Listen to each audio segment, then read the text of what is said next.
Hey there, Tony Legendry from Legendry Properties. Hey, I get asked all the time why there are so few homes for sale in the Albuquerque area right now. So I want to show you in two simple graphs. So check it out. Check this graph out. Shows how many homes were built by million by decade. And it's kind of funny if you look at it. Look back to 2010 to 2019, the decade we just came out of.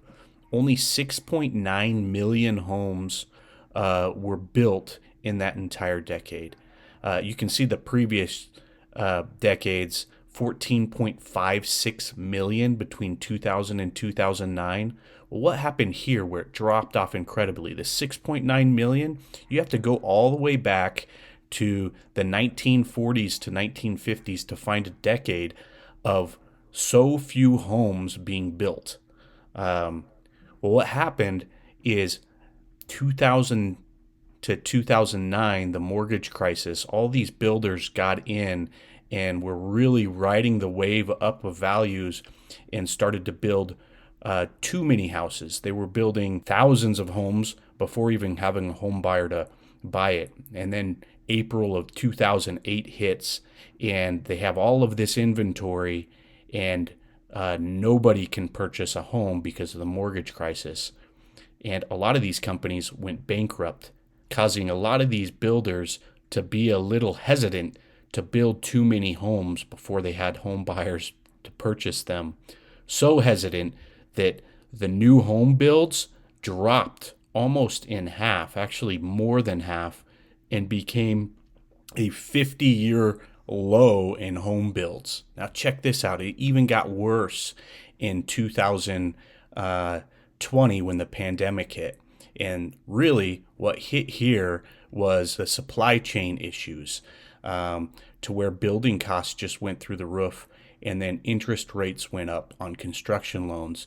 Now, we're only 3 years in, but almost a third into the decade, and only 250,000 homes have been built in the U.S. since 2020, according to this graph.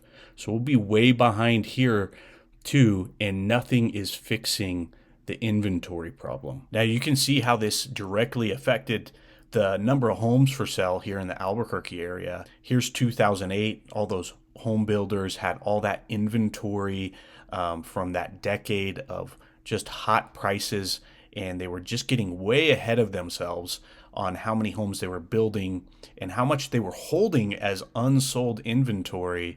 And then the mortgage crisis happens, and you see how it took until about 2012 to start to eat through that inventory.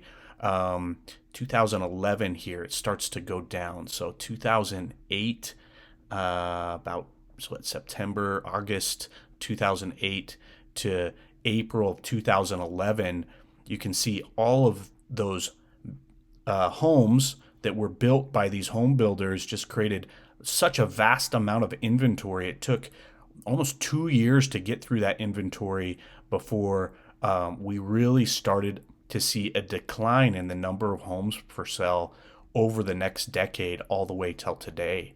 A couple other things that happened during this time is to stimulate the economy. Interest rates went down drastically during this decade, while home builders weren't building in fear of what they learned in 2008, really, 2008 to 2011. And less than half the homes were being built. Interest rates were driven down to really drive the economy forward in such a rough time. And we just demand increased incredibly, and inventory just kind of shrunk all the way to the pandemic here, when we really lowered the interest rate. You can see it's starting to tick up here, and that's because the interest rates have been increasing. But the problem is for us to get to a balanced market, we've got to get all the way up to this 5 to 7 months supply of homes, and we have a long ways to go with those builders hardly building anything new. Now, I'm seeing a lot of dirt cleared here in the Albuquerque area, so that's promising. But that's why there's so few homes for sale here in the Albuquerque metro area.